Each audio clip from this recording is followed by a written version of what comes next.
కాపాడండి, నన్ను చెప్పడానికి వస్తున్నాడు.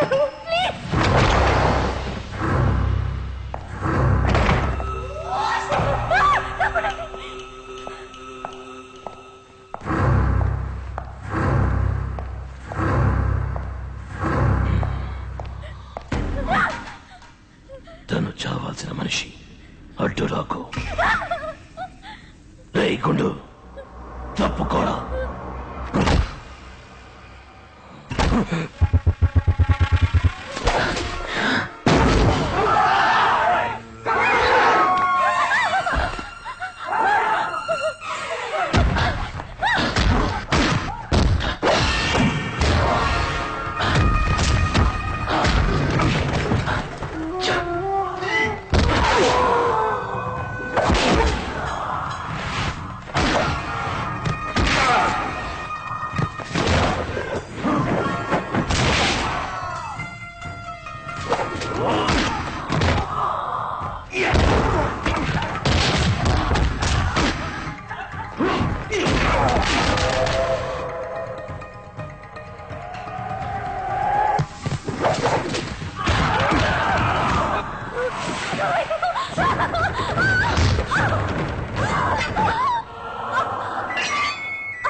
మోసం చేయటం తప్పు.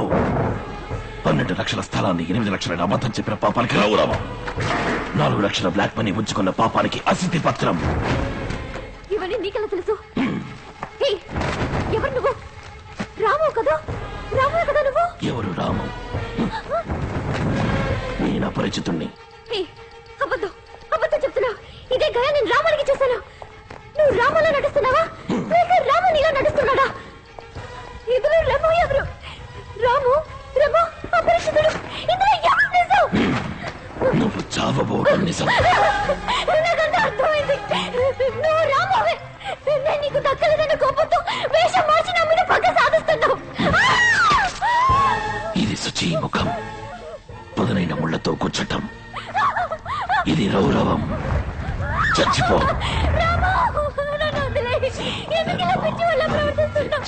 ప్రాణానికి ప్రాణంగా ప్రేమించనున్నావే. ప్రేమించిన వాళ్ళని ఎవరైనా ఇలా చెప్పాలనుకుంటారా?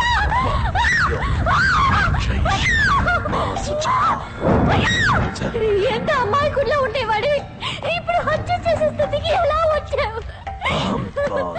నా మీద పెంచుకుని ప్రేమ అంటే అబద్ధమా? చెప్పు రాము.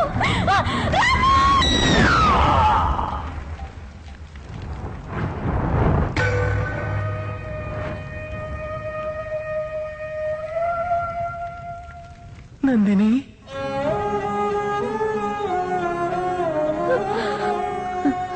అయ్యో నిప్పు. సారీ నందిని.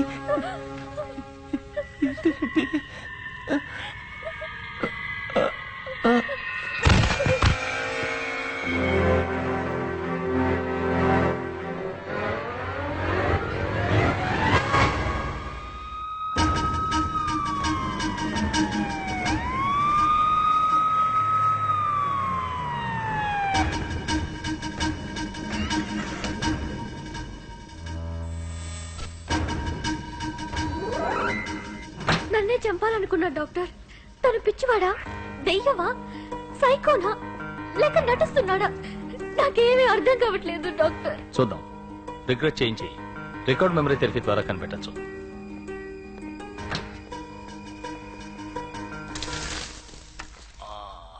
చెప్పండి mister Ramanujam, are you feeling comfortable? What's your problem? ఎక్కడ ఒక చిన్న తప్పు జరిగినా నేను తట్టుకోలేకపోతున్నాను డాక్టర్. టెన్షన్ అవుతున్నాను. అప్పుడు ఏం చేస్తారు? నేనేం చేస్తాను చెప్పండి? అప్సెట్ అవుతాను, ఏడుపు వస్తుంది, తలనొప్పి వస్తుంది, ఒక్కసారిగా బద్దలైపోయినట్టు. అప్పుడేమవుతుంది? సడన్ గా అంతా బ్లాంక్ అవుతుంది. ఆ తర్వాత ఏం జరుగుతుందో నాకు తెలియదు. కళ్ళు తెరిచి చూసేటప్పటికి ఎక్కడో ఉంటాను, వేరే డ్రెస్ లో, వేరే విధంగా. ఏం దిగులు పడకండి, నాతో కోఆపరేట్ చేస్తే అంతా నయమవుతుంది. రామానుజం, ఈ డిస్క్ వంక చూడండి, రెప్పార్పకుండా చూడండి. కళ్ళు కొంచెం బరువెక్కుతాయి, మెల్లిగా నిద్ర వస్తుంది. 5, 4, 3, 2, 1. రామం, ఇప్పుడు మెల్లమెల్లగా మీ వయసు తగ్గించుకుందామా? ఇప్పుడు మీ వయసు 16. నిన్న మొదటిసారిగా నందిని మా ఇంటికి వచ్చింది. కాఫీ పొడి అడిగినప్పుడు తన చేతి వేళ్ళు నా మీద పడ్డాయి. ఇప్పుడు నీ వయసు 14. 9వ క్లాస్ చదువుతుండగా టైఫాయిడ్. 10. విద్య. విద్య ఎవరు? చెల్లెలు.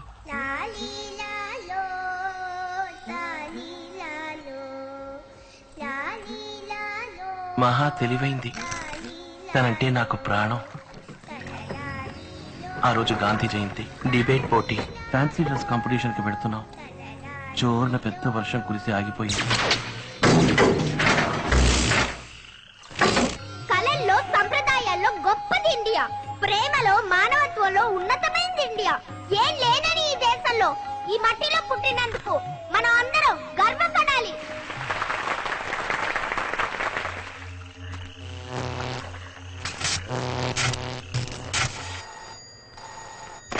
హలో, ఇక్కడ నెహ్రూ నగర్ 3వ క్రాస్ రోడ్ లో కరెంటు తీగ తెగి వేలాడుతోంది.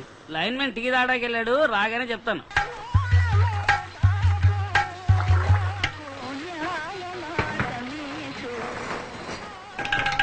మెద్దోలు ఓల్మంగ్ 2 బ్రాండ్లు ఉన్నాయి, ₹180. ఏందయ్యా ఇది మహా దారుణంగా ఉంది. ఈ రోజు వ్యాపారం చేయకూడదు, రిస్క్ తో పని అయ్యే. వద్దండి మానే. సరే సరే ఇవ్వయ్యా. అక్కడ పూల కోట్లో ఉంది, తీసుకో. తీసుకో.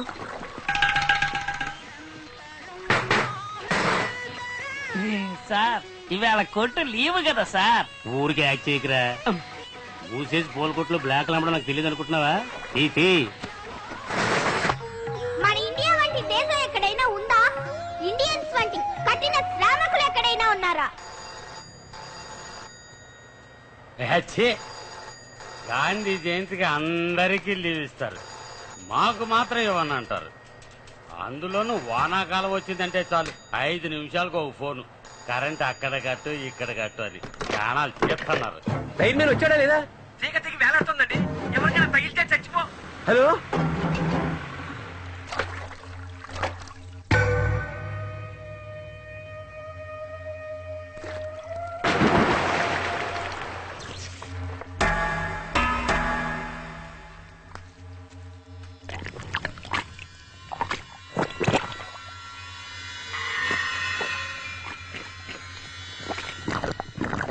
యువరక్తాలైన మనం అందరం విద్యావంతులమై మన మేధస్సుని, అందరి శ్రమని దేశ ప్రగతి కోసమే ఉపయోగిస్తే ఇంకో 20 సంవత్సరాల్లో ఇండియా ప్రపంచంలో నంబర్ 1 గా మారుతుంది. డిబేట్ పోటీలో ప్రథమ బహుమతి కుమారి విద్య.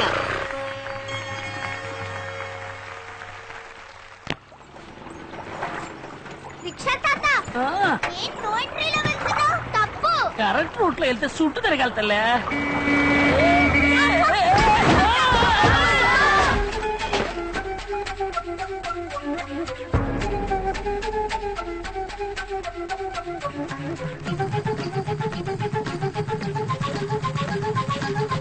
ఎవరి దగ్గరికి వెళ్ళదు, ఎవరి దగ్గర ఉంది.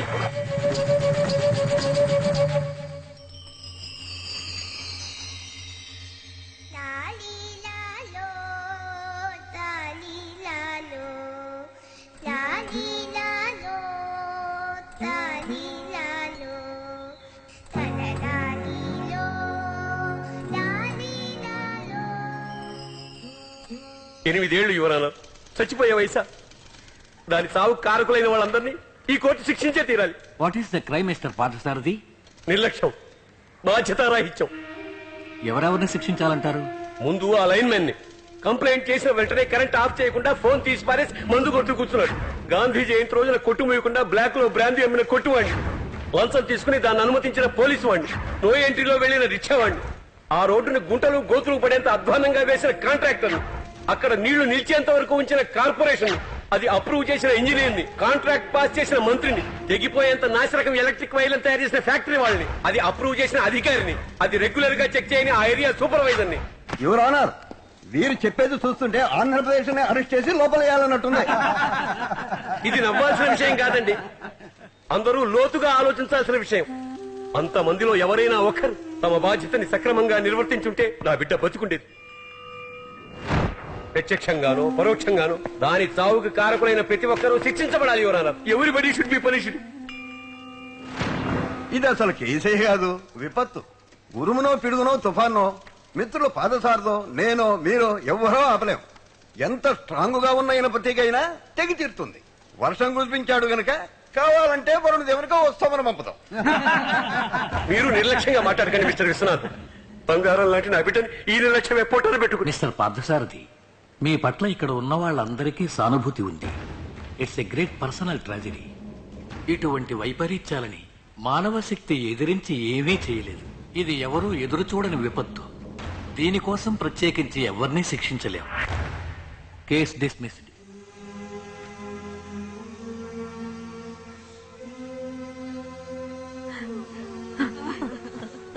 అయ్యో, నువ్వు ఏమిట్రా చిన్న పిల్లవాడికి మళ్ళీ? బిడ్డ పోయిన బాధ కంటే అందుకు కారకులైన వాళ్ళు చేసింది తప్పే కాదన్నట్టు చట్టం నుంచి తప్పించుకున్నారే, అదేనమ్మా నన్ను ఎక్కువ బాధ పెడుతుంది. హోంవర్క్ చేయనందుకు టీచర్స్ మమ్మల్ని పనిష్ చేస్తారే. వాళ్ళు ఒక్కళ్ళు కూడా సవ్యంగా ఆఫీస్ పని చేయలేదు. వాళ్ళకి పనిష్మెంట్ ఉంటుందా బామ్మ? నువ్వు అలా అనుకోకరా రాము. భగవంతుడు అన్నీ చూస్తూనే ఉంటాడు. నరకంలో వైతరిణి నది ఒడ్డున వాళ్ళకి ఖచ్చితంగా శిక్ష ఉంటుంది. ఏం శిక్ష బామ్మ? చిత్రగుప్తుడు అని ఒకడు నువ్వు చేసే మంచికి చెడుకి అన్నిటికీ యమలోకంలో లెక్కలు వేస్తూ ఉంటాడు. యమధర్మరాజు ఆజ్ఞ ప్రకారం వాళ్ళు చేసిన పాపాలకు తగ్గట్టు అప్పటికప్పుడే శిక్ష విధిస్తాడు. తనువుతో చేసిన పాపాలకి తనువుతోనూ, మాటలతో చేసిన పాపాలకి మాటలతోనూ, మనసుతో చేసిన పాపాలకి మనసుతోనూ శిక్ష అనుభవించే తీరాలి.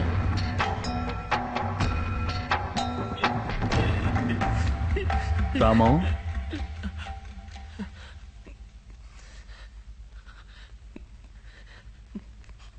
కొంతమంది నిర్లక్ష్యం వల్లే నా చెల్లెలకి గతి పట్టింది. అలాగే నా నిర్లక్ష్యం వల్ల ఏ ప్రాణికి ప్రమాదం కలగకూడదని నేను అన్ని విషయాలను కరెక్ట్ గా ఉండాలని దృఢ నిర్ణయం తీసుకున్నాను. కానీ జనం బాధ్యతను విస్మరించి, మానవత్వాన్ని విస్మరించి నిర్లక్ష్యంగా ఉండడం చూస్తే నేను తట్టుకోలేను డాక్టర్. ఏడుపు వస్తుంది, తలనొప్పి వస్తుంది, మైకం వస్తుంది. ఆ తర్వాత ఏం జరుగుతుంది తెలియదు. నీవేదో అవుతావు. ఆలోచించు, డీప్ గా ఆలోచించు. బద్దలైపోతున్నట్టు ఉంటుంది. సరే సరే సరే సరే ఆ తర్వాత ఒళ్ళంతా చెమట పట్టేస్తుంది. సరే ఓకే, ఆ తర్వాత ఏమవుతుంది? ఆ తర్వాత తెలియదే. Ramam, I know you can. Come on, think. తెలీదు. నొప్పొచ్చిన తర్వాత చెప్పు. డాక్టర్, రామానెందుకు అడిగి ఇబ్బంది పెడతావు?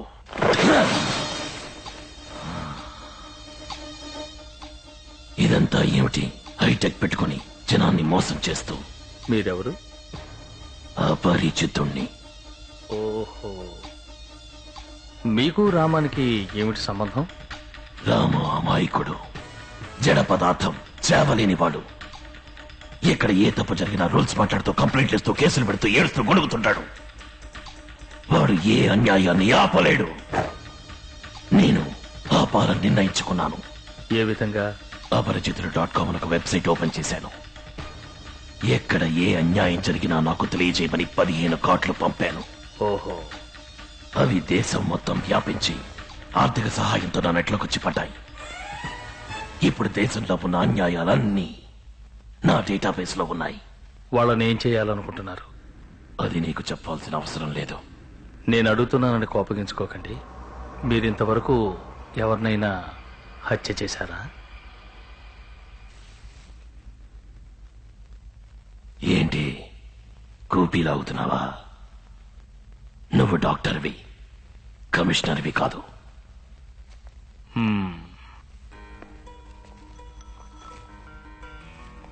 దీన్ని చూస్తే మీకు ఏమనిపిస్తుంది?